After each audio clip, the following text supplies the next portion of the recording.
एक राजा था जिसकी 4 पत्नियां थी। वो राजा अपने चारों पत्नियों से प्यार तो करता था, लेकिन चौथी पत्नी को सबसे ज्यादा प्यार करता था।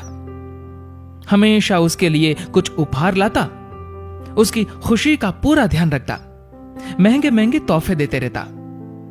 साम्राज्य में सबसे बेहतरीन चीजें वो उस चौथी पत्नी को दे दिया करता था। उसी राजा की तीसरी पत्नी बहुत खूबसूरत थी, इसलिए वो उसका इस्तेमाल करके पड़ोस के राज्यों में दिखावा करता।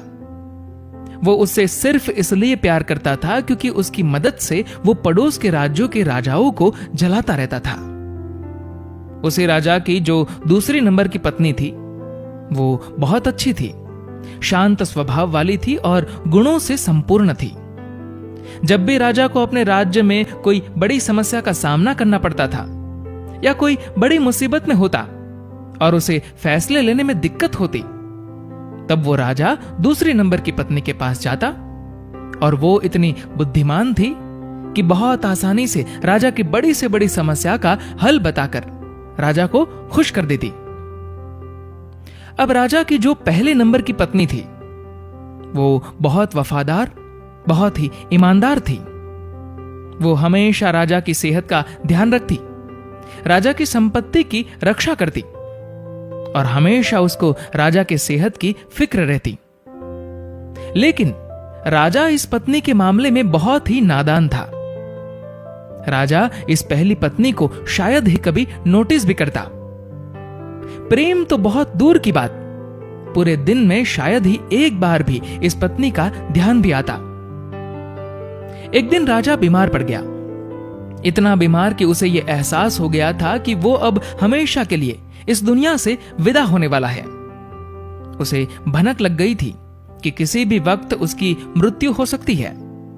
उसके मन में यह ख्याल आया कि अभी जीवित अवस्था में तो उसके पास 4 पत्नियां हैं, लेकिन मरने के बाद तो एकदम अकेला हो जाएगा। उसने अपने चौथे नंबर की पत्नी को बुलाया और पूछा कि मैंने तुम्हें सबसे ज्यादा प्यार दिया, अब मैं मरने वाला हूं, तो क्या तुम मेरे साथ आ सकती हो और मृत्यु के बाद भी मेरे साथ रह सकती हो? चौथी पत्नी बिना एक भी शब्द बोले राजा से दूर चली गई। राजा को उसका यह रूप देखकर बहुत दुख हुआ। उसने अब सोचा कि वक्त बर्बाद करने से कोई मतलब नहीं है, इसलिए जल्दी से उसने अपनी तीसरी पत्नी को बुलाया और वही सवाल दोहराया कि क्या तुम मेरे साथ मर सकती हो और मृत्यु के बाद तुम मेरे साथ रह सकती हो?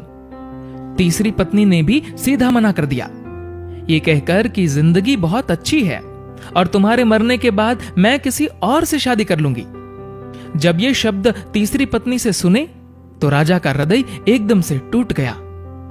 अब बिना देर किए उसने अपनी दूसरी पत्नी को बुलाया और वही सवाल दोहराया। राजा ने सोचा, अभी तक हर समस्या का समाधान इस दूसरी पत्नी ने किया है, तो इसका भी हल उसके पास जरूर होगा। लेकिन राजा को इस बार भी निराशा ही हाथ लगी।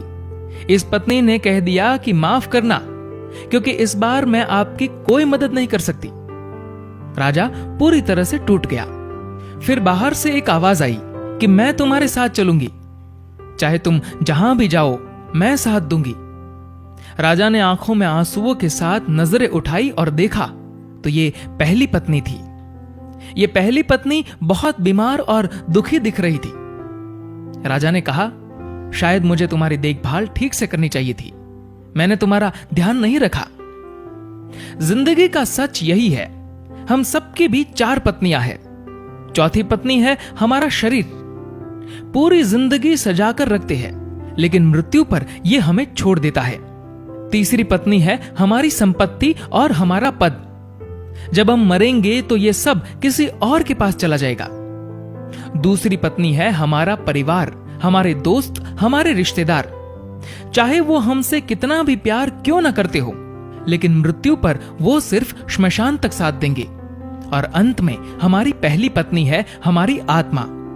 शरीर, संपत्ति, सुख सुविधा में हमेशा हम हमारी आत्मा को भूल जाते हैं, लेकिन जीवन का कड़वा सच यही है कि सिर्फ और सिर्फ हमारी आत्मा ही हमारे साथ रहेगी।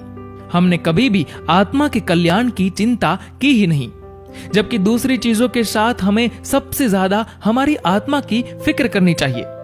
अभी वक्त है, अपने आत्मा के लिए समय निकालिए और आत्मा के कल्याण का प्रयास कीजिए, क्योंकि सिर्फ यही आत्मा है जो हमेशा हमारे साथ रहेगी। दोस्तों, इस कहानी को लेकर आपकी क्या राय है, नीचे कमेंट करके जरूर बताएगा। और अगर आपको ये वीडियो अच्छा लगा हो तो इस वीडियो को लाइक करेगा और शेयर करेगा। और ऐसे ही इंस्पिरेशनल स्टोरीज के लिए फॉलो करें हमारे फेसबुक पेज को और सब्सक्राइब करें हमारे यूट्यूब चैनल को। धन्यवाद।